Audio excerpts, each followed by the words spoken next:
Buddy, hey everybody, we are live. This is the first Maha Cybertruck talk. Today I'm joined by the incredible Amelia Garndner. Amelia, how are we feeling? I'm feeling good. Thank you for having me. I'm excited. I've done a lot of podcasts, but I've never done one in a Cybertruck, and I'm pretty excited about this. I did a podcast yesterday from the Cybertruck with Travis and Joel from the Bad Crypto podcast, and they were like, this is amazing. Like, the audio sounds really, really great on here, and you should do this more often. So we're here. We're outside the INC, which is the Independent National Convention, which is what's the INC? So it's a coalition of independent, politically minded individuals that care about civic engagement, and we've got a bunch of what's traditionally called third-party individuals in politics, as well as those that just care about civic engagement with an independent mindset. I myself happen to be a registered Republican. I'm an elected official, but I'm known for having. Hold on, you're an elected official? Yeah. Where are you elected officially? In Utah County. I am a commissioner in Utah. Somehow we talked the people of Utah County into voting for Ron Swanson in heels. That's me. Okay. I've literally used that across the dice before. I've had a lawyer arguing before me. He's like, well, what's the point of zoning laws if blah, blah, blah, blah, blah, blah, blah. And I was like, okay, I totally hear what you're saying. But what you need to understand is somehow the people of Utah County elected Ron Swanson in heels. That's me. So, yeah, but I tend to be very, as you can imagine, independent minded. Mm-hmm. And so this is not only a group of independents, but we've got the Forward Party, the People's Party, the Libertarian Party, and people like myself that are just independent minded. Yeah, I mean, when I came here last year, it was that's when we met for the first time, was in Austin. Yeah. And it was such a great container of like politically minded individuals, but also like artists and creatives, and there's a lot of crypto kind of there, and like activists, all kind of coming together for this 3-day kind of collision factory.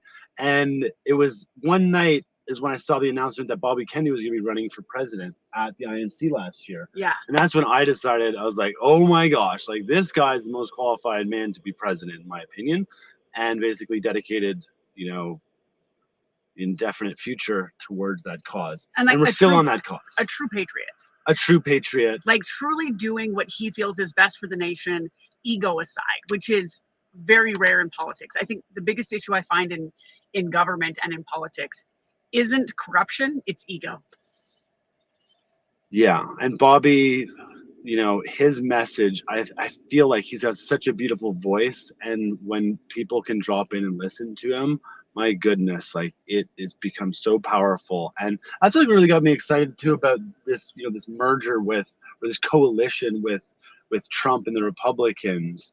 I think it was out of a kind of necessity, but also like just by doing that, like the number of people I've talked to who said like, wow, did you hear his speech, like when he announced? And like, absolutely, it was so powerful in terms of like why he was doing this. And I worked in the campaign for a long time and could see like, it was like, we've got a real, like the system is not designed for independent candidates. Absolutely. Like at all.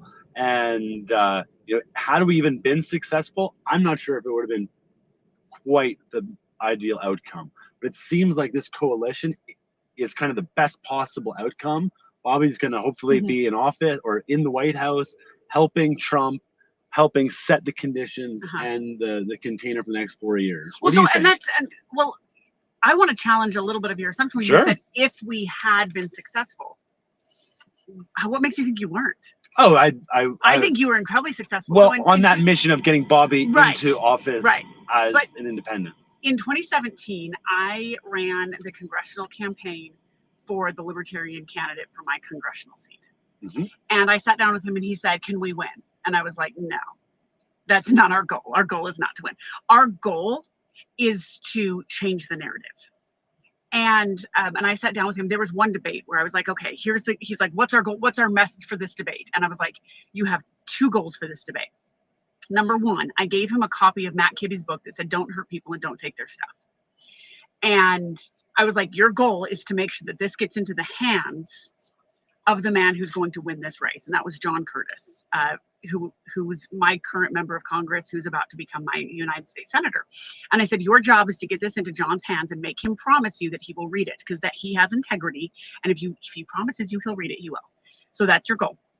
Your second goal is to change the dynamic on the stage. I want you to make the libertarian viewpoint so rational and reasonable that if the Democrat and Republican candidates don't agree with you, they look irrational and unreasonable. Great. Right? So we came out of that. John Curtis ended up winning that race, becoming a member of Congress. By the way, one of my very favorite, him and Thomas Massey. This was the guy you said you couldn't win. He won. No. But the guy who did end up winning, he ended up giving him the guy that I ran the campaign for, Joe Bookman. He gave John Curtis this book of, Don't Hurt People, Don't Take Their Stuff, from Matt Kibbe, which is very. And it inspired him, and now he's in. So, and you say he's like Thomas Massey. He has read the book, and he constantly asks, "What would the libertarian standpoint on this issue be?"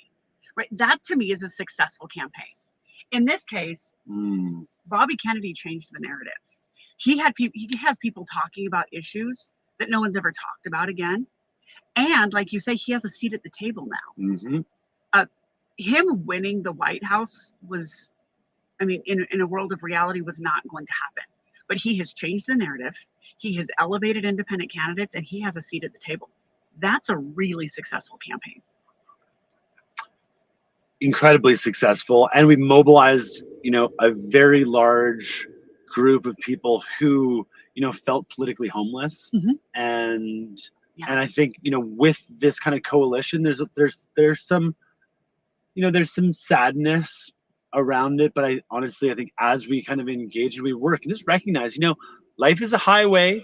There's going to be detours, there's going to be flat tires, there's going to be speed bumps, you're going to break down, just fix it, and keep rolling forward. And now it's like, we have this new banner too in Maha, Make America Healthy Again. What do you think about Maha? I absolutely love Maha. So I myself am what people call, like a crunchy type. I'm very health minded. A lot of the stuff that Bobby Kennedy says, I have Facebook posts about that from like 10 years ago. So I love this Maha. Like, he has mainstreamed the stuff that people thought I was fringy for believing and saying and doing, right? And I love that he has taken a well-known phrase and made it his own and owned it. And I love the Maha. I think that's, if nothing else comes out of this but Maha, he has saved people's lives. Maha. That's right. Ticker sign Maha token. Maha on ETH. Maha. Make America healthy again. Make America heroic again. Absolutely. I love that. Make anyone healthy again. It doesn't need to be America. Right. Wait, what's up, guys? How are we doing back here? Make America healthy again. Ooh, I like that. Make America happy again. Happy again. Maha. Make America healthy again is, I think, transformational for many people. I think a lot of people have not been able to identify with one political party. And, growing up myself, I campaigned for Obama. I find myself now being so excited for Kennedy having a chance to be a part of the food, clean up our food supply. I think is the biggest thing that resonates with someone like myself. You look at all the ingredients in our food. I think I watched a speech the other day, 1,000 ingredients that are banned in other countries. That alone, I don't care what people are into, Republican, Democrat, nothing. That alone should be enough for you to want to vote for him. I don't care what the media is telling you. I don't care about what anything else is going on. It blows my mind. People are dying of cancer. People are having MS. All these different things that are happening. A lot of stuff is caused by food. Oh yeah. And I think that Make America Healthy Again this is the biggest time in my whole life. What president have we had in our history that's done anything? The Democrats now, it's 12 last 16 years, nothing's been done. Problem is everyone, the media tells you, Trump is this horrible person, but I don't think Bobby would align himself with Trump if we weren't really going to make some real change here. He's not going to put his name on the line. He has a huge reputation. He's a very genuine character. He's not disingenuous like I get from the Kamala vibe. It's just very disingenuous. You can feel it, If you have any sort of brain, you're going to know that she's disingenuous. She's a puppet. You want to have someone like Kennedy come in, clean up the food. Even if that's the only thing that gets done, it's a successful term, in my opinion. I don't care if nothing else is done. Just that alone. And so in 2011, I bought a restorative farm, and I ran a restorative farm for 7 years. You know a lot about restorative farming. So it's like we called it beyond organic farming at the time, because organic, you actually have to have you have to meet certain standards, and there's more government regulation and red tape because, obviously that makes our food better. Yeah. So I did restorative farming, and it was like beyond organic. We did everything natural. And the reason I did that is because I had lupus, and it was so out of control that they were considering giving me chemo and killing my immune system and giving me a bone marrow transplant to try to restart my immune system because my immune system was killing me. And I moved to a restorative farm, and I cleaned up my diet, and I got off 12 prescription drugs. Wow. And my blood tests now don't even show I have lupus. It shows that I have an undifferentiated connective tissue disorder, which is like a really long way of saying I still have some autoimmune issues. But the key to that was getting the crap out of my diet. And the crap that I cut out, most of the crap I cut out are these things that are banned in other countries. Exactly. Yeah. Right. So I have lived what Bobby is saying. To me, it's Mhm. not theory. To me, it's life. Well, and our society right now is so this commercial toxicity. Like we went to like a walkthrough of the gas station yesterday. It's all just poison. like, just poison.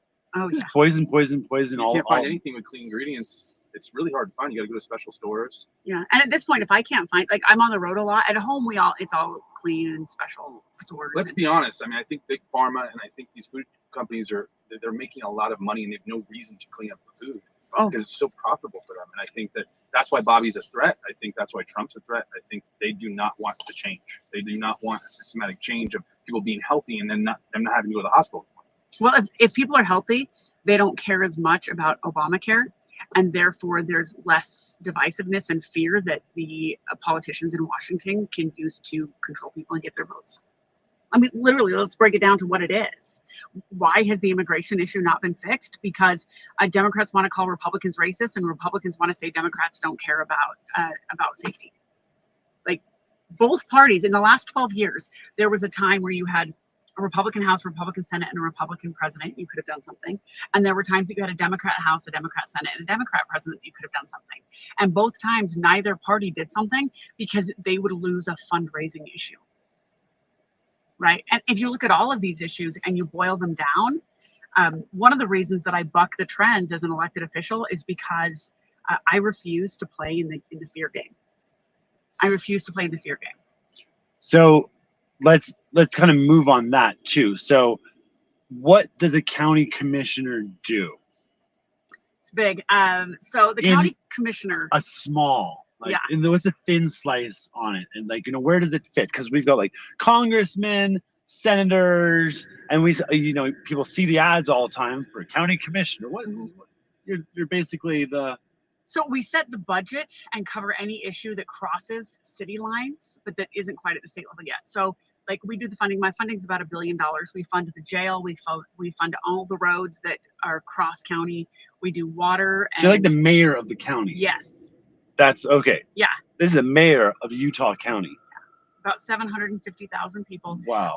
It's funny. My congressman recently ran for the United States Senate, and but there was a congressional seat open, and I had dozens of people reach out to me, including the congressman himself, and say, "Hey, you should consider running for that seat." And I was like, "Okay, let me explain something to you. I actually like getting stuff done. I joined public service to make a difference in my community. As a county commissioner, I actually have the ability to affect change, to do things, to implement things, to make a difference for my children and for their children. As a member of Congress, I might have a higher profile, but I would have the same number of constituents, and I'd be one of 435 members. I wouldn't be able to get anything done. Would you recommend other people running for local office? Absolutely. Local office is, especially if you're independent minded, whether you run as an independent or a party affiliate, but you're independent minded, it is the best. It's your best chance at winning, but you can affect more change. I would argue that what I do affects the lives of my community more than a member of Congress. Yeah, I think so too. And one of the things, I was talking with some other kind of people from the event last night, and thinking about this election cycle. We're 48 days, I think, until November 5th. But we are 2 years and 48 days until the midterms. Right. So now is kind of a good time to Bobby took about 2 years, his campaign. That was kind of lead time. That's kind of what I think that's a lot of time to run a really kind of like effective, and us as an independent kind of community as well. You got to start in January of next year. To set intention. So I was hoping that out of here, like we can identify more and more people towards like, step into that role of running for, a seat in some capacity. Yeah. You want to talk about Maha? Like, let's say Maha is your issue. I sit on the board of health for my county, and I am the supervisor for the director of the health department. Wow. I can guarantee you I have more of ability to affect public health in my community than a member of Congress. Would you say that you have one of like the most healthy counties in America? We actually do. We spend less per capita on public health than any other urban county in the country. And the reason why is because we have a very healthy population. So like this is a shining example of like Maha. This is Maha, Utah County. Yeah, we have a very young population, very low youth rates of tobacco use, very low rates of alcohol. Most people are physically active. Yeah, very, very healthy county. All right, and let's go a little bit longer here. Let's talk about technology, because I know you're a nerd. Project. Yes. It's funny, I talk about all this other stuff, but like what I'm actually doing here is talking about technology. That's my shtick. So what about technology? Where are we? What are the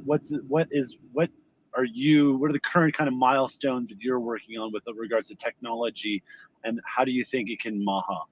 So my biggest passion projects are disruptive technology. So I'll maybe call out 3 disruptive technologies. One is like the buzzword, the big one right now is AI, right? And there's a lot of different types of AI. A lot of people don't realize that. There's everything from like large language models to generative AI, to machine learning, all things AI. I put into that category. Then there's also blockchain, which would include crypto, as well as verifiable digital credentials and all things blockchain. And then the third would be remote identity capabilities and those 3 things together have the ability to completely fundamentally change government, not just in the United States, but globally. So that's really where I like to focus. I'll give you a couple of examples. So a little story. So my husband and I are in the process of buying a new home and selling our old home. And we have 6 children. So we have 6 children. I have 6 children too. Nice. I'm basically like the mayor of the county. I run the 2nd largest county in the state of Utah, $1 billion budget, and I have 6 kids. The idea of needing to like incredible. The idea of thank you. Very kind. Wow. The idea of needing to like call a utility company and set online with the utility company to like cancel one utilities and enroll in the other, and then like Comcast. I currently use Comcast for my internet at home. Okay. It's going to take me like 7.5 years to cancel that service. I mean, have you ever been on the phone with Comcast customer service? Yeah. I mean, I say 7.5 years jokingly, but I mean, I'm going to be checking my bank statements in 7.5 years to make sure Comcast isn't still charging me. And I have to cancel these services and all of that. How would it be if I could open up like a government app on my phone, and I could say, I just purchased a new home. And it would say, great, can you take a picture or upload the contract? Yep, here's the contract. And so let's say I upload the contract, and let's say it's a verifiable digital credential. So we've utilized a blockchain seal for this. So then the government app can verify that this is an actual recorded document. Okay, they say, okay, well, we see that. So we see that your new address is blah, blah, blah. Would you like us to cancel your utilities at the old address and activate them at the new address? Yes. Would you like to keep the same automatic bill pay? Yes. We see that there are 3 licensed drivers at your house. Would you like us to transfer their driver's licenses? Yes. Okay, yours is being transferred, and we have sent verification to the other 2 licensed drivers so that they can verify that they would like it changed as well. Thank you. We also see that there are 3 registered vehicles at that address. Would you like us to move that vehicle registration? Yes. What usually takes months could literally take months. 1 hour. Complicated with forms and errors and clerks and let's say paperwork. You accidentally forget one, and then you get pulled over, and then a police officer is trying to impound your vehicle because you didn't update your registration. It's like, well, I didn't realize, you know what I mean? Or I didn't have time, or so why can we not utilize technology? You can verify my identity. You can use facial recognition technology. You can verify my identity. And then here's the key. All of this can be done in a decentralized way that doesn't violate your privacy. Mm-hmm. We have the technology today to do that. You want to talk about a verifiable digital credential? Let's say that I was a woman in Afghanistan when the Taliban took over, and the Taliban decided that women couldn't have bank accounts and that you weren't allowed to have autonomy. Well, the first thing I'd be doing is running for the border. But guess what? I didn't have time to stop by the bank and have a male family member give them permission for me to take my own money out. How about I just have all that money in crypto, and how about it's in a self-custodied wallet? Yeah. And then let's say, or literally just remember the 12 words. Like, okay, right. I know my 12 words. Right. I'm out of here. And then let's say I get to the border, but I don't have my passport because the Taliban said that a male family member had to have my passport for me, and I didn't have time to get it from them. Or maybe they, have been detained. Yeah. Okay, so I showed and it could be it could be the Taliban, or it could be Tim Walz. Could 100%, 100%. I was just trying to use a theoretical. I'm the elected official. You can say whatever you want. Hey, as long as there's tampons in men's bathrooms. Right. Then we're good. That's what matters. Because all 4 of my boys, they care. Hey, everybody! Energy, joy is probably coming in. I didn't see you guys. Woo! But anyway, do you see what I mean? Like, it's like, how about I get to the Exactly. border and they do facial recognition technology? I can give them my 12 words and they can use a verifiable credential to recognize, you know what you are, who you say you are. That's your passport. Yeah, and this is like, like one of my favorite quotes that I've said far too often is the Bucky Fuller quote saying, you can't change anything by fighting the existing system. To truly change something, build a new model that makes the existing one obsolete. 100%. And it feels like blockchain crypto is like the gunpowder to the existing system. Mm-hmm. It is this new technology. It cannot be removed. It cannot be undone. You can continue to fight with spears and arrows if you want, and you can use them. They're gonna work. And that's like the legacy banking system. It's like it works, but you're just know you're firing bows and arrows and using spears when we have gunpowder now with crypto and blockchain. And to be frank, the reason why we don't have mass adoption right now is because the vast majority of the population doesn't understand this the way that we do.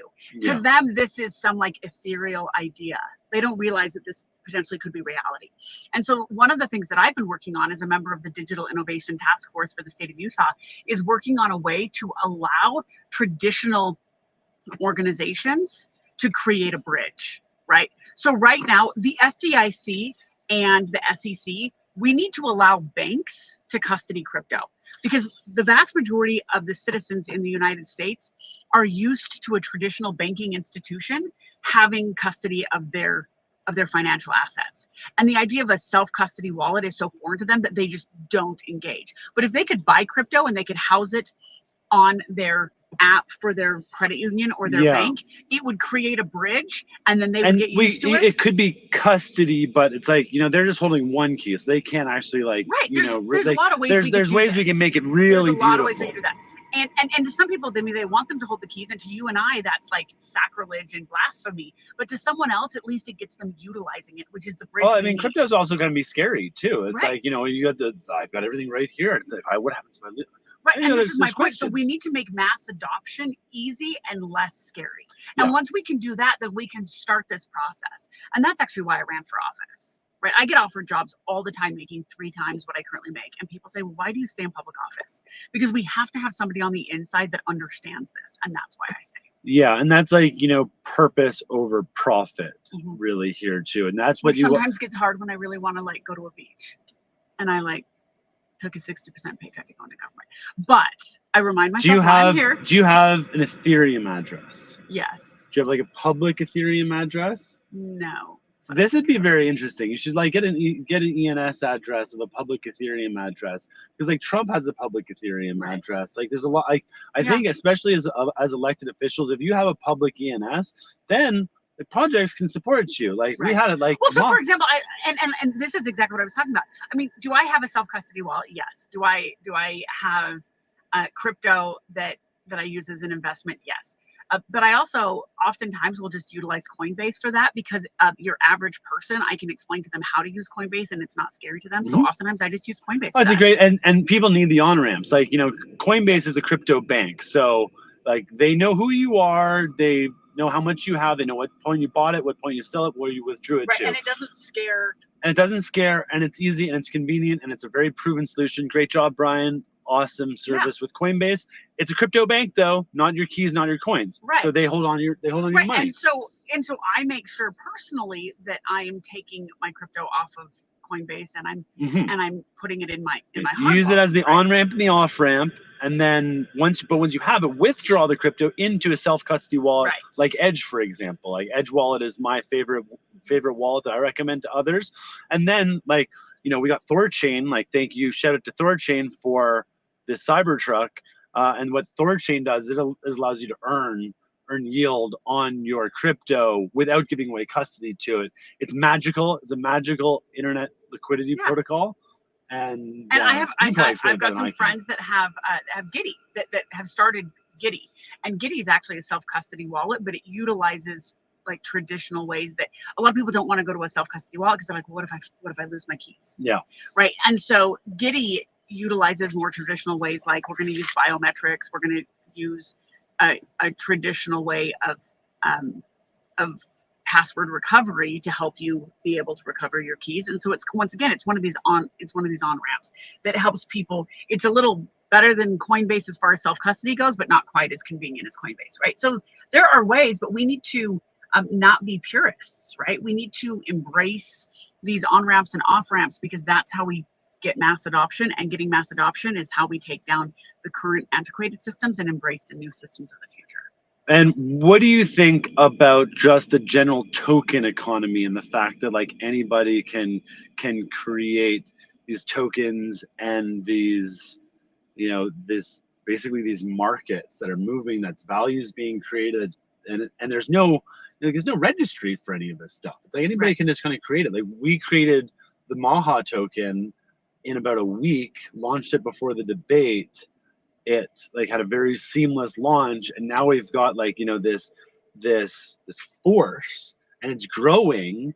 And I'm curious, like because anybody can do these, so it's like from an official capacity, how do you deal with this kind of innovation, and how do you respect it, but also like try, I guess, understanding it's probably understanding it, that's the one thing. And so it's funny you said, as I was trying to get the bill passed in the state of Utah to allow government entities to accept cryptocurrency as payment, whether it be for taxes or at a state university for tuition, right? And I had to get legislators to vote on it. And technology is under the energy and technology are in the same committee there. And we've got a lot of people on that energy committee that are rural, because those rural communities are where a lot of that, like the gas and oil industry, right? And mining is the energy committee. So I'm up against working with a rural rancher who's a part-time state rep for Utah, and I'm trying to get him to vote for crypto. And it's like, how do I do that? And he's like, well, I just don't understand how that technology works. And I had to be like, okay, representative, you are a rancher. Yes. I was like, do you have any bummer lambs? He's like, yeah, I've got some bummer lambs this season. And I was like, great. I have 2 4-H boys. They need bummer lambs. Can we come to your ranch and can I buy 2 bummer lambs from you using crypto? He goes, well, I wouldn't know how to do it. I was like, all right, let me walk you through it. You download the Coinbase app, and then we connect the Coinbase app to your bank account, just like you would to set up an auto pay. He's like, all right, I can do that. And I was like, all right, then I can show up with my Coinbase app. You can tell me how much it is. I can enter that in dollars. It will transfer it to whichever crypto we feel like we want to use. And then I can transfer it to your app, and then your app will upload it to your bank account in US dollars. And he goes, we can do that? I said, we can do that right now. We can do that. And he's like, okay, well, I don't understand how we do that. And I said, representative, I used to work for Caterpillar, and Caterpillar is a US-based company, and I lived in Canada, and my rent was in Canadian dollars, and my utilities were in Canadian dollars, and I had to buy all my food in Canadian dollars, but I got paid in US dollars. So what I did is I got an American Express card that didn't charge international fees. And I paid everything on that American Express card. I bought my groceries, I paid my utilities, I put gas in my car, I paid my rent using the American Express card. And then every month, I just had my bank account automatically pay off my American Express card. And he was like, okay. And I was like, and look, that exchange rate was constantly changing all the time. And he was like, okay. And I said, and you know what? I don't know how American Express figured out that algorithm. All I know is that I used that card to pay my bills, and then it got paid off every month from my bank account. And everything that they did behind the scenes, I didn't understand. And they said, okay. And I said, it's kind of like that. It's kind of like that. Yeah, that's one thing. Is like, it's like email. I mean, we could spend all day like explaining to you how email works. That's exactly right. But until you actually like get an email address and send and receive an email, then you're like, okay, yeah, why didn't you just show me how it works? And that's what I've done over the years, is actually just introducing people to it by downloading a wallet, sending them some crypto, having them send it back to me, going through like, you know, the four equations, which is like, you know, you're in person with someone, like scanning a code back and forth, sending it back and forth. Right. And then, okay, we're not in person. Here's how the address works. Copy, paste, send it back and forth. Okay. For those that want to send me ETH, there's my QR code. So that's been on your Coinbase, right? That's on my Coinbase. So no, we're not going to send it to that one. You need to get your own self-custody one with your own ENS address, because that's the Coinbase. So people can't send you obscure tokens to it. Yeah. And like, there's a lot of communities out there that are going to hear you. They're going to become huge fans and be like, oh, we want to send you some Maha tokens. We want to send you some Mega tokens. We want to send you some, I don't know, Jugadu tokens or whatever it might be, or some Rune or some, like, you know, this is one of the cool things. Doge. Is Doge. Well, Doge wouldn't be an ENS address, but you could do That's Rapid. true. It's true. Can I do some questions on crypto to you guys? Or? Absolutely. Okay, we're now going to shift. Well, I mean, yeah. I mean, look, this is Robbie. First of all, listen to Kyle's talk. I'm the Robbie man on Twitter. I'm very blessed to be here at the INC right now. This guy right here is a true courageous man. He's fearless. I was just turned on to him a few days ago on the Twitter Spaces. He knows my friend Deepak. I was like, well, this dude has got a good soul. I followed him right away. I've been starting to do interviews, and I really want to get the word out. And when going back to crypto, when you see someone like Kamala Harris in the Democratic Party declining to go to the BTC convention, you see people like Elizabeth Warren in the Democratic Party who are working with the banking system to try to shut down crypto. How do you stop this from happening? Obviously, Maha, obviously, you know, Kennedy getting Kennedy in. I know Kennedy and Trump are pro crypto, but what, you know, when you see this happening, do you think there's some behind closed doors? Are people working together to kind of just keep crypto from going mass adopted? Well, I think it's a threat. So any existing like incumbents are always going to kind of defend the status quo. Like that's just kind of their job. You know, Kamala was invited by David Bailey and the Bitcoin Magazine crew to come and deliver a talk. I think she considered it. She had an opportunity to instantly win over the entire crowd by saying, look, we're going to commute Ross Ulbricht's sentence and free Ross right now, because you know what? He was an innovator, and you know, the punishment did not fit the crime here. So there was that, but she didn't.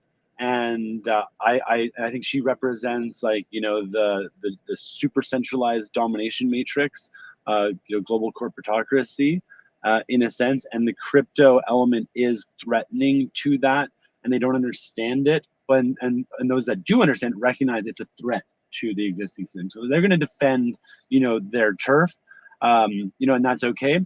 Bobby last year at the Bitcoin Miami conference, like, laid down policy and was like really let an amazing framework out, and like had the whole crypto community kind of behind him. And then all of a sudden, like, all these cats started like flipping over to Trump, and all of a sudden Trump's like, I'm the crypto candidate. I know what's best.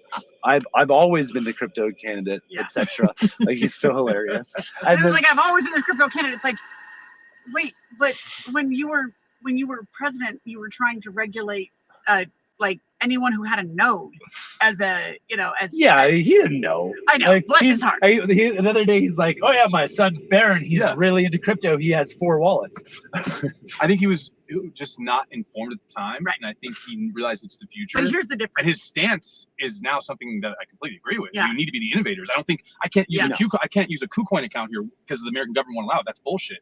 We should be able to we should be the leader innovators in the crypto space in the USA. Yeah.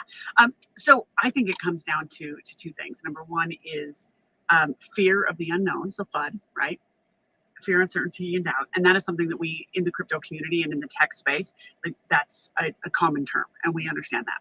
The other part of it is territorial TradFi, like you say. If you look at the regulations that come down, the language in those regulations are very similar to things that Elizabeth Warren has done in the past, right? So the TradFi community is funding, they're funding candidates and those candidates will be fighting crypto because that's what their donor base tells them to do, and that donor base is TradFi and Wall Street.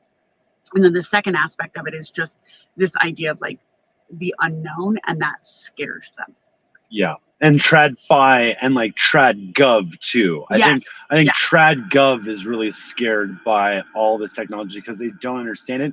And one of the things I remember Andreas Antonopoulos years ago just talked about the nature of a centralized, structure. And the longer it exists, the more centralized, secretive, and corrupt it becomes. And we're kind of like in this peak kind of time of this. And this technology, what it can actually do is it can flip the pyramid upside down. So instead of like, in this domination matrix, they want to see, you sent $500. Who did you send it to? Why did you send it? Like, they want this like, omnipotent, omniscient view of all humanity's financial transactions. Well, and the irony of that is actually on blockchain, especially a public blockchain. If you know what someone's wallet is, you can actually see that. Exactly. They just don't understand that. And so we had this bill that we recently passed in Utah that protected people's right to their private keys. You cannot legally be compelled to provide your private keys. And we had the Sheriff's Association fighting it. And they were like, but we need to be able to do investigations. And this is going to be difficult for us. I was like, I understand the Fourth Amendment makes your job hard. But this is like literally the basis of the Fourth Amendment. Amelia Powers Garndner for governor of Utah. Let's go. No, I'm not joking. I can see you being one. And so one of the things that I said to 20, the politician. 26? So 28. Actually, it would be 28. 28. Okay, 28. So one of the issues that they face is I had to explain to them, okay, when you are doing a financial investigation, do you ask for their username and password for the bank account of that individual, or are you just asking for the financial records? And they're like, well, we just need the financial records. And I was like, right, because it wouldn't be okay to make them give you their username and password. And they see, and I was like, when you compel someone to give their private keys, you're asking them to give you their username and password for their bank, and you would have the ability to then transfer money. What you actually just need is the readout. So you can compel people to give you their address. Yeah. And you can do all your research you need. That's equivalent of like asking someone for their ID. Right. Is the or address, their bank statements. But not the, and I got stopped at the Canadian border coming back into Canada one time, and I had like all this Bitcoin stuff, and it'd been like conference. So I was a little bit like weird looking, and then they were like, do you have any seed phrases with you? Like, what? And I was like, actually, I have this whole box of tangent cards. I had like 200 of these tangent cards, which are private keys encrypted on a card that can't be extracted. Pardon me. They're really incredible. And it led to a very long education session with the RCMP and with the border guards about crypto. And one of like the key questions. Seed phrases with you. Yeah, they're in my head. And one of the key things was like, if I cross a border with a keychain, like, is that an offense? Like, if this key opens a vault somewhere, right, and there's value in this vault, is crossing the border like with this key, like, something, because you don't own your Bitcoin. Right. Well, you have a key to move tokens that exist on a general supranational technological blockchain. It's its own jurisdiction. That is such a good question about the key. I had never thought of it that way. What I had thought of is like, do I have money in a bank account somewhere else, but do I know the username and password to that bank account? They don't ever ask me that when I cross the border. No. And that old $10,000 thing, well, it's like, I've got some people are rolling around with $100,000 watches, and the 10,000, that number first, it hasn't changed in like forever, so right. it becomes more and more beautiful. And it was originally for, I might be wrong, but originally it was for actually just controlling the understanding of cash. They didn't want large outflows of bills leaving the country and moving out. So it was about cash. It wasn't about, it was literally about the bills and the monetary supply, or like the bill supply moving around. So that was like, the intention. But now it's become like more, and they're trying to push it onto different, into different currencies, etc. But I think like, we need to come back to this notion of like, the keys are your keys, your crypto, your identity. As we move into this self-custody kind of solution where everybody will have their own keys to their wallets that are holding their money, their data, their credentials, their titles, their deeds, their insurance, like to be able to affect a seamless experience.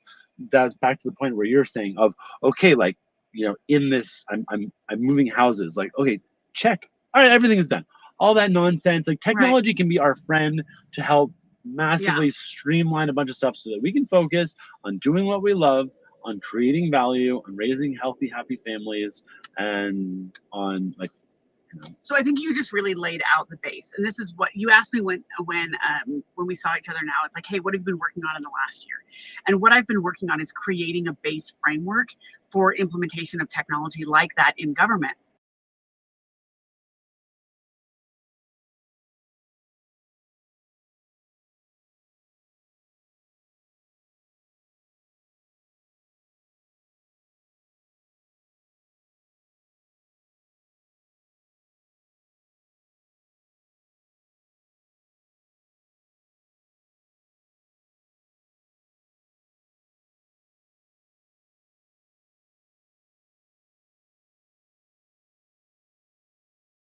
And we're back. Okay, so Cybertruck, I guess, just like has like an auto off feature at some point. So, anyways, this is the first Maha Cybertruck talk with Amelia Powers Garndner, County Commissioner for the great county of Utah in Utah. all of that was correct. The county is called Utah? Yeah, Utah Wait, County, what? Utah. Utah County. Is there Utah. a lot of polygamists in your county? No, there just aren't. No. There's a couple of fringe areas of Utah that have polygamists, but we're the second largest county. We're in an urban county. That's not. What is polygamy? That's when men choose to have more than one wife, and those wives choose to be married to them. So the area that has that is it just men? Utah. Yeah. So if under polygamy, it would just be men. It's legal. Bigamy, it's legal in your state, correct? No, but it's decriminalized. It is not legal, and in fact, you can't get a marriage license for more than one spouse. You can only legally be married to one spouse, but it's decriminalized. And the reason why is because in some of these cases, some of the women were under the age of 18 and were forced into a marriage that they didn't want to be in, but their families arranged that marriage. And decriminalizing it gives them the ability to come forward and get the help they need without the fear of a criminal conviction. Well, that's good. So that took a crazy turn. But I was talking about technology and the base for technology. And the base that I've been working on for the last year is I've been working on creating a comprehensive privacy law in the state of Utah that says that governments can't collect your information. First of all, they cannot sell your information. That's illegal. And they cannot collect information that they don't need in order to perform a government service. And if they are collecting your information, they need to tell you how they're collecting it and what it's going to be used for and who has access to it. And then if any of your information is used for another purpose or is compromised, or if there's a data breach, that they are legally required to inform you. And the reason why we're putting this into place is we need people to voluntarily want to be able to utilize technology solutions.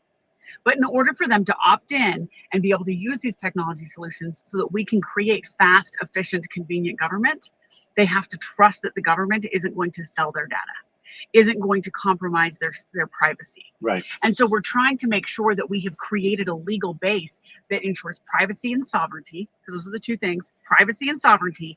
And then once we have that privacy and sovereignty and it's codified in law, then people can trust to be able to help and allow government to implement these disruptive technologies that make government accessible, efficient, fast, convenient, and less expensive.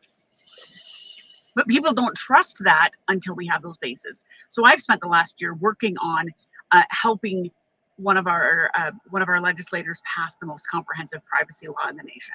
And I've worked on creating property rights for digital assets. You actually have defined property rights for digital assets in Utah. You can't legally be compelled to provide your private keys, right? These are the type of things that we're putting this base structure into place so that people feel like as we adopt technology, they don't have to worry about their privacy being violated. They don't have to worry about their sovereignty being taken away. in the convenience. These are not mutually exclusive. And this is also something where you can help lead this and like set the example. Utah County, Utah, state of Utah is where there's going to be burgeoning exploration, sandboxing of solutions.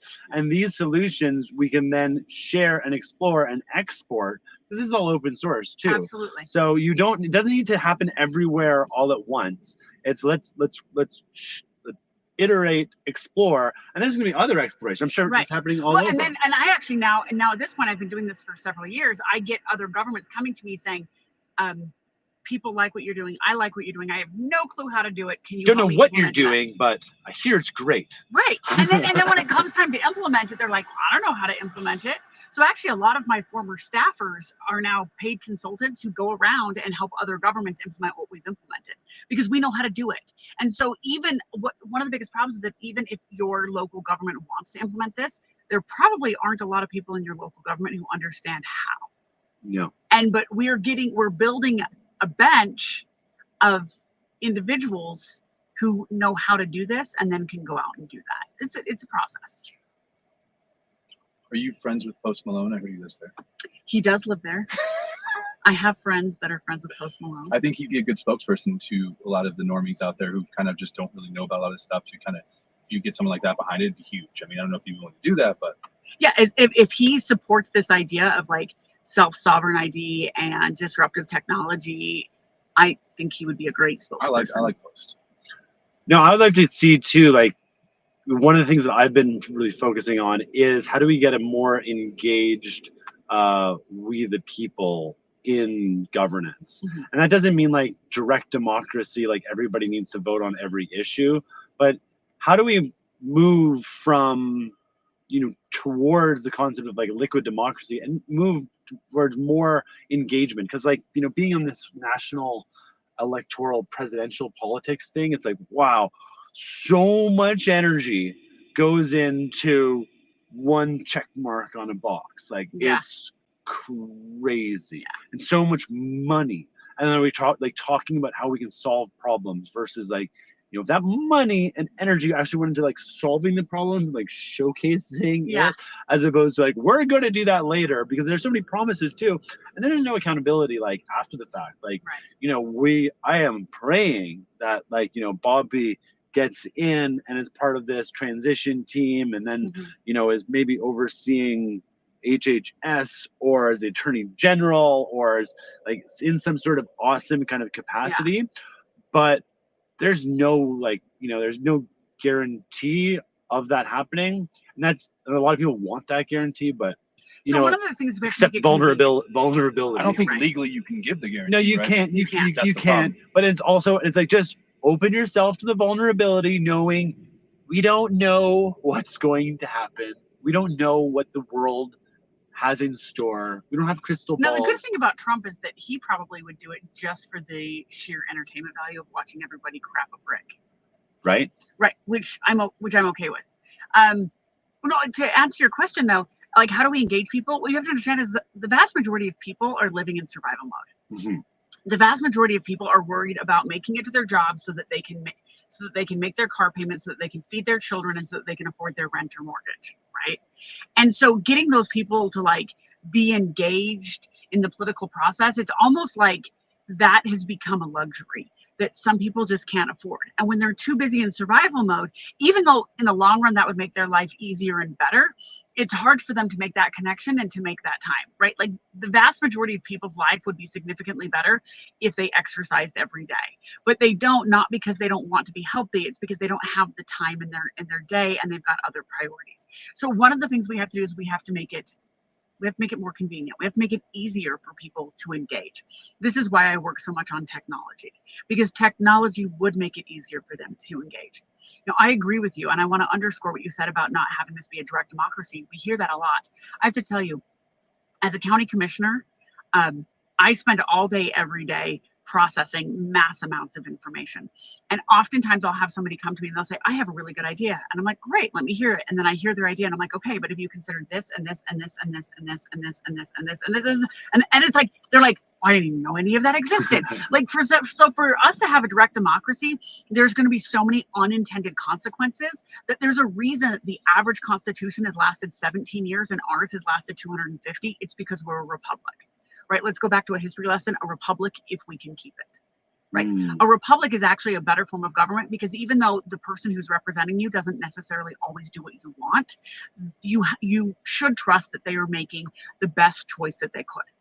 As an ideological libertarian, on a daily basis, I have to make decisions to do things that I politically and ideologically disagree with. But I'm a government. I have a government that I've got to run. I'm an executive. I have an organization I have to run. I'm essentially the CEO of a $1 billion company with 1,500 employees that is known as the Utah County government. If I were a legislator, I would have the privilege of being able to vote my conscience always.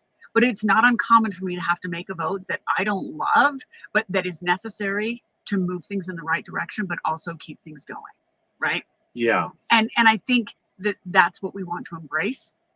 That feels kind of Maha-like too, especially with like, I know there's a lot of people that don't necessarily want to vote for Trump, but like, no, like, it's kind of like the important, not correct, but it feels like the right thing to do, just given the game. Given the constructs in play here. If we had ranked choice voting, Bobby would not have had to drop out of the race. He dropped out of the race because he wanted to do it, not totally. I mean, in the swing states, like I recognize he's still running, and I fully support his right. Well, he's trying to. It sounds like he's saying in all states vote for Trump. Right. In all states. But it's this idea that like he's doing it because he knows that he would be pulling voters from Trump, and that would give Kamala a win. If we had ranked choice voting, he could absolutely say, "I want you to vote for me."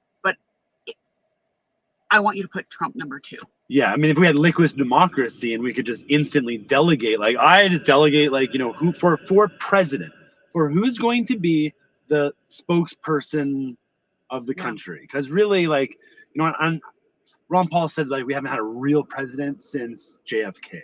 And like since then, it's been a lot of these kind of like spokespeople, and it feels like, you know, Kamala definitely represents, like, you know, kind of the matrix, the left spokesperson, and Trump also is like kind of an excellent spokesperson. It's like, who are the people behind that? And you know, this is one of the things, like, who are the people behind on the teams of it? And I was like, you know, watching the debate, and I could like had this feeling, this sense that like behind Trump there's kind of like this big We the People coalition, and then behind Kamala, there's like, I just see corporate logos, and like it's all staged, and she's not doing interviews off the cuff.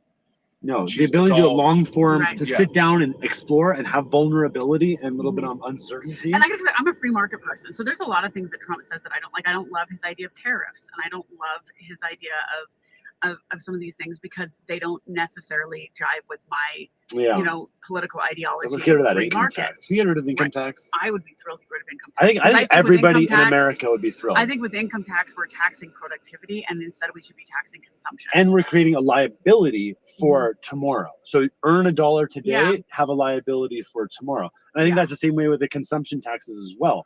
As a sales tax, you as a business have to collect that tax and then remit later. Whereas we can just do like a really simple little hardware upgrade, fork in the payment systems, and just have it instantly goes towards the coffer. And then it's like, just enjoy your life, get it done. So almost the vast majority of government budgets go to people. It's wages. Yeah. Okay. Do you have any idea how many people we could get rid of and how many departments we could get rid of if it was just an automatic thing? Yeah. In a digital. Well, and that's like, you know, that's what's kind of interesting with this notion of like Elon as the Department of Governmental Efficiency, and with AI. I mean, I swear AI in its current function with the right scripting of prompts, we could reorganize. We could probably reduce the size of government by 99.5%. And like, you know, and then all that energy, all those good people that are doing, frankly, I don't want to say it, but like kind of bullshit work, Like they're not really creating any economic value. That's all human energy, life force, prana that could be channeled into something more fulfilling, more spiritually accomplishing. Growing food, raising animals, raising children, supporting and participating in our communities. And once again, you're up against FUD with fear. And so, but there's an off ramp. We need to do these incrementally. So everything you said is not incorrect. There's tons of people that AI can absolutely replace their job, but they're going to fight the implementation of AI because they're afraid that if their job goes away, they won't have anything to do. But we don't actually have to do that. We can implement AI slowly because the vast majority of government employees are of the boomer generation and they're going to retire. And we cannot find enough Gen X and millennial and Gen Z workers to replace them because those people don't want to be. No, and those people also see like this doesn't make sense. So you can compromise by saying, we're going to continue to allow you to have a job. If you've been a public servant for 20 years and you have spent your life dedicated to public service, and I got to tell you, the vast majority of public servants are phenomenally good people. They do let fear rule their life a little bit more than I would like, but they're really good, hardworking public servants, and I appreciate the work they do. And we can let them finish their service and then just not replace them. Yeah, and we can also potentially transition, like use that time while they're being paid to maybe just shift them and upskill and and just provide kind of opportunities for growth.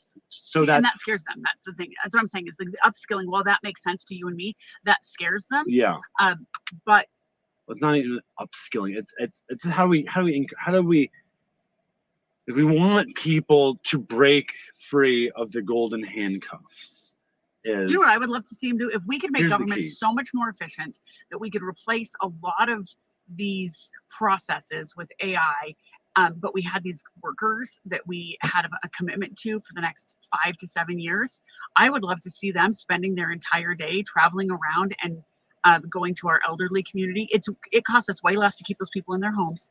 Loneliness is the biggest. Speaking of Maha, right? Like loneliness has a bigger effect on your blood pressure than your diet. And so it's like if we could take these people and having them go to an elderly person's home and making sure that they have the prescriptions they need, that they have a ride to their doctor's appointment, that they have good, nutritious food. And also good therapy. Wow. Yeah, right. Like the Maha Corps. Like honestly, we could take these workers, if we replaced their core duties. We're still going to pay you, but now it's like how we can. But your job is to be like the Maha Corps. I love that. And being in line with what they want to do too. Not forcing somebody like who doesn't like, you got to go talk to someone who's like really like terrified by old people. Like not like kids though. How about they just go pick up their prescriptions and drop them off on their doorstep? They don't even have to talk to them. No, but there's a lot of things that we could do that would make a bigger difference for our society. But we don't have disruptive thinkers. And we need to talk about it. And that's where we are now. Like we're sitting here in the Cybertruck. We're live on X and YouTube. It's being recorded. This is going to be clipped and shared. And like, let's initiate these discussions and like, let's talk about it. This was one of the messages that came out of the DNC when dealing with a lot of, like when we were there with the Kennedy bus, there was a lot of scared energy around us. And like, and like, I've never gotten so many middle fingers, like, than I did there. At the DNC or what? At the DNC, we were outside the Daily Show. We were like, we're trolling, activating, like raising the vibe. Sorry, I don't interrupt, but that goes back to a question about the media right there. I feel like they're brainwashing the masses to have these unpopular opinions about Bobby, which aren't true. And I think they're doing a good job of brainwashing the masses. What do you guys think about that? I mean, the media definitely, it's the Matrix. They're like trying to really like, hypnotize people. And like once someone's under control, and this is like Bobby, talked about this with Tucker was, it's much easier to fool a man than to convince him he's been fooled. So, how do we see the deprogram? And that starts with like, or free people from the spells or the hypnosis. It's like snap. Well, it's not even just a hypnosis. People are literally addicted to the dopamine hit they get from fear. Fear and rage. And so this was a thing before, but COVID accelerated it because everybody was forced to stay at home. They had nothing better to do than watch. I'm pretty sure that the reason I didn't get there has to have been some crazy psyops that created this matrix that sucked everybody in. But in 2020, I was so busy running a presidential election because I was a county clerk at the time. I didn't miss a day of work. I went to work every single day. I shook people's hands. I wasn't sitting at home watching YouTube and watching like cable news because I was too busy working. And I looked around, I was like, what the hell happened to all of my friends? Like, every one of them got sucked into some psyop that I got met. Yeah, well, it's just constant bombarded on you. And I think it's a literal addiction to the dopamine hit they get from fear and rage. But the media is not promoting unity. The media is not promoting everybody to come together. If you look at the protests, right. If you look at the protests they allowed during the George Floyd riots, people were divided. They're not allowing people to go take down the IRS. They're not allowing people to come together from all sides and demand healthy food. I mean, a unified population is the greatest threat. It's like you need to have them all divided, and that's why it's like let's keep adding letters to whatever that is, and keep more identity buckets, more teams, and it's like this goes right into like the root of like the sports and like the like I'm from Ottawa. The Ottawa Senators and the Toronto Maple Leafs and then the Montreal Canadiens, like in Canada, hockey is like very big, and there's a real cultural like division amongst like there are people in Toronto who hate Ottawa like because of the sports addiction, right? And in Ottawa hate there, and Calgary versus Edmonton. Kamala. I was gonna say I spent 4 years in Edmonton, and it was the same thing. It was like those. I know it's just the sport division. It's like let's try and break But then it's like every now and then the Olympics come around. It's like, all right, we're all on the same team, which is nice. But this is what we've got to get to and just recognize like we've got a big tent underneath. And I feel like this Maha can be this big tent. It's if you had feelings or like hurt towards MAGA or MAGA, like this the is unity party is what I like when they talk about when Tulsi and RP talk about the unity party. I think that resonates. Yeah, well, this is why war is such a unifying thing. Like, I would love a way for us to unify the country without like sending people to die. That would be cool, right? But you look at it, it's like, why has war traditionally been so good for communities? It's because they have a common enemy and they unify. We just need to find a way to do it that doesn't like sacrifice people's lives. Yeah, and make like the common enemy of we the people, like those who are trying to take away our rights, take away our votes, like suppress, dominate, crush the American spirit, keep us sick, keep us poisoned, like keep us brainwashed and hating each other. So this is our Maha moment.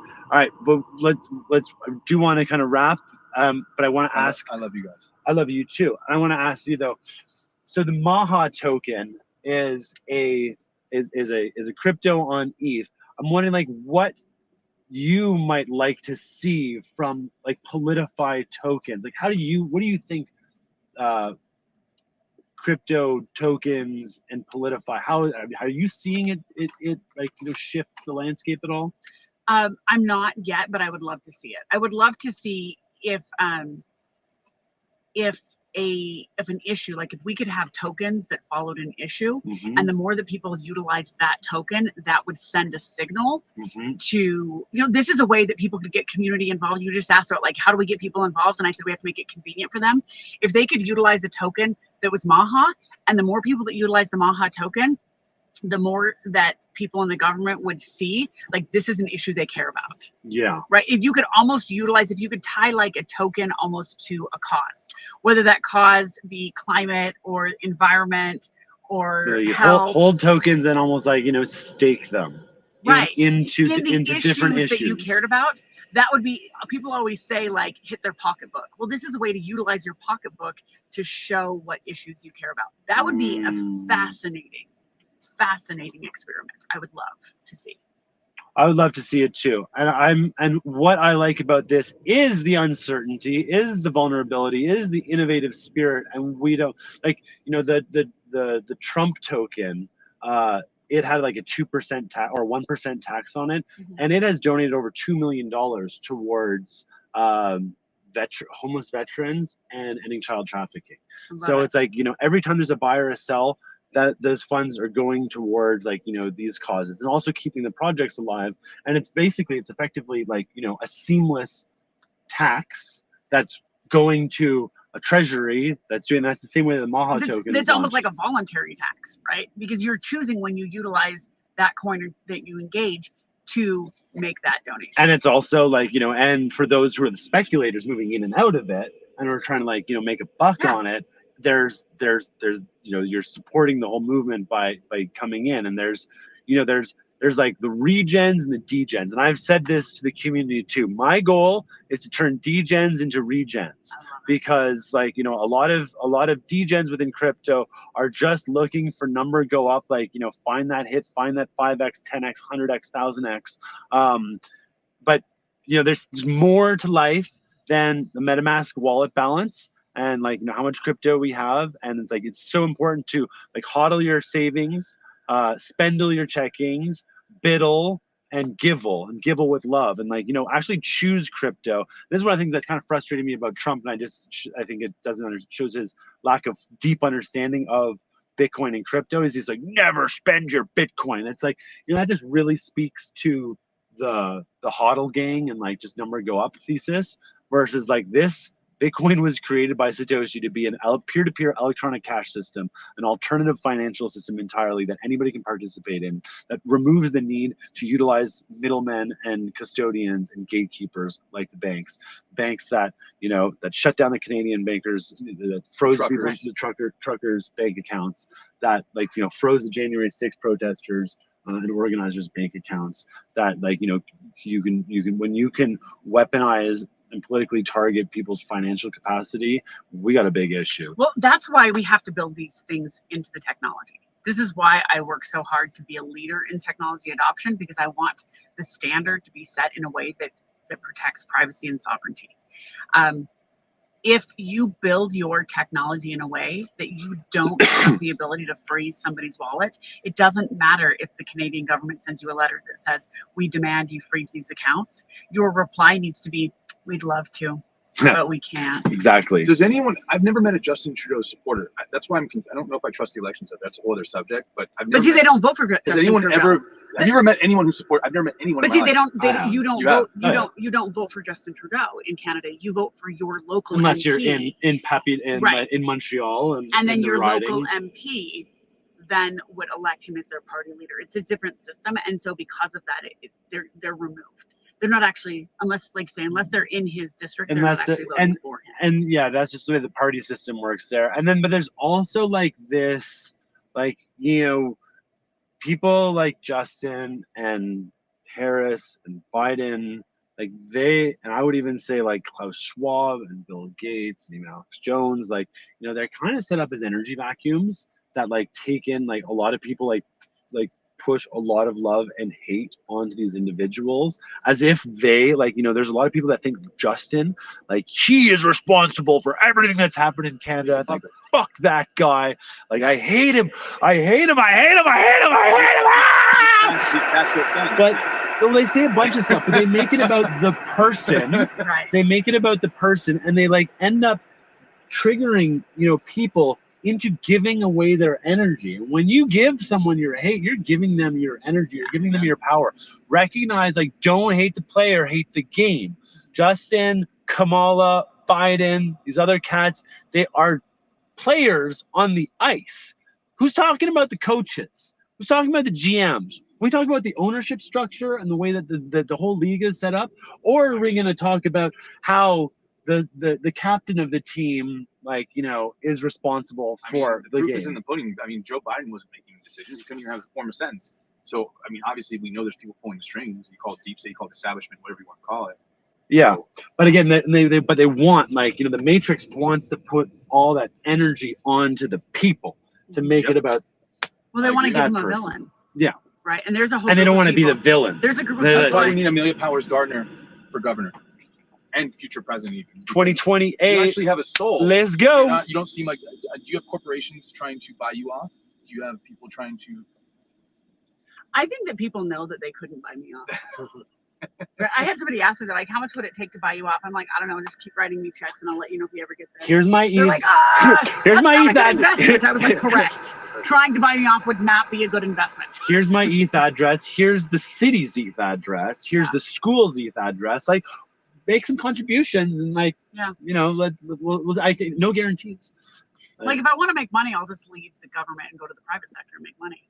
Yeah, and like these people that like become rich on the government teat, I'm like, Well, look at Nancy Pelosi. Like, I'm the opposite. Like, Look at my net worth has gone down significantly since going into public service. You're like, you know, yeah, you're maybe on balance, but I feel like your chronic like social capital like net worth has never been higher. Probably. So thank you. Yeah, thank you. I appreciate that. All right, guys. I love you guys. This has been awesome. Maha. Maha. Unity. I mean, I think the unity thing is huge though too.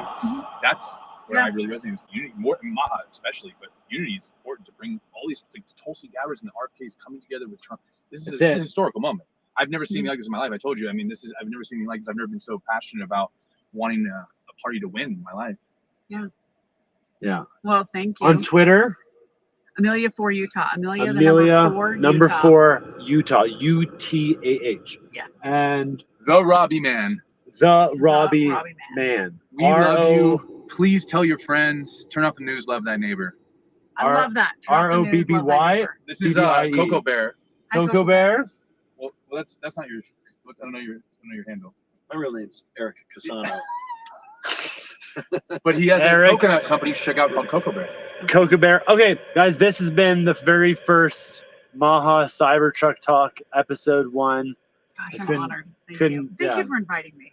Thank you for accepting. If you guys ever meet Kyle, he's a very loving man. He'll give you a hug. He'll take your jokes. He'll accept you for whoever you are. Hugs abound with this group. Trying to deprogram all of the people out there who've been kind of programmed by the media. That's a huge obstacle. Don't hate them.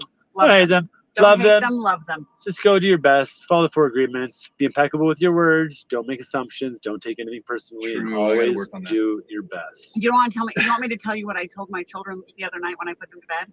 I said, make good choices so that you can be proud of yourself. Work hard. And socialism has failed everywhere it was trying. Have a good night. That's true. I love you guys. Oh, and one of my favorite Gandhi quotes, or I don't know, it's kind of attributed to Gandhi, is be truthful, gentle, and fearless in thy action. And then the last one is, well, there's 4 pillars. I'm going to get Jonah Lyon in here later. We're going to talk about this, but the other one is Ho'oponopono. Are you familiar? Ho'oponopono. It's a Hawaiian healing ritual. Joe Dispenza talks a lot about it, but it's Ho'oponopono. Ho'oponopono. Ho'oponopono. It's basically 4 lines that you can say to yourself or you can say to others towards healing. And it's 4 simple lines. I'm sorry. Please forgive me. I'm grateful. I love you. And I do the last one all the time. We can do, and you can do this to yourself to like apologize, because we've all done shit in the past. We've all like made mistakes, and like apologize, and then please forgive me. Forgive yourself, like, because you cannot live with the trauma of back things forever. Like, humans are crazy, and they live with so much trauma from past inactions. Apologize, acknowledge, forgive, be grateful for that, for the mistakes, for the good, for the bad, and love thyself.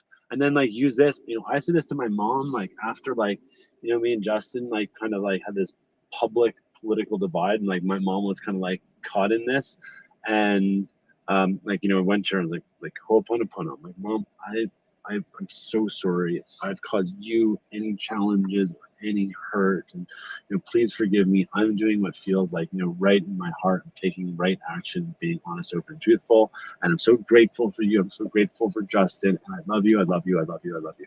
Just saying that was like created so much like just really forgiveness too. Yeah, opened the heart energy and created that space for healing, because the Matrix in this last year has been preying on the fear-based dopamine hits and dividing people. So I need to conquer that with healing and with love. Ho'oponopono. I'm really looking forward to Tulsi Gabbard, who always brings the aloha, which is I come with love and openness and respect, for her to start saying the words Ho'oponopono and being an ambassador for that, because we got to heal. We got to heal. We got to heal the divide. We got to make America healthy again. We got to make America heal again, and we got to make America heroic again, and make America happy again. America happy again. And I got to give props to Nicole Shanahan for making that. She made the Maha. Was it the Maha video or the TDS video? Which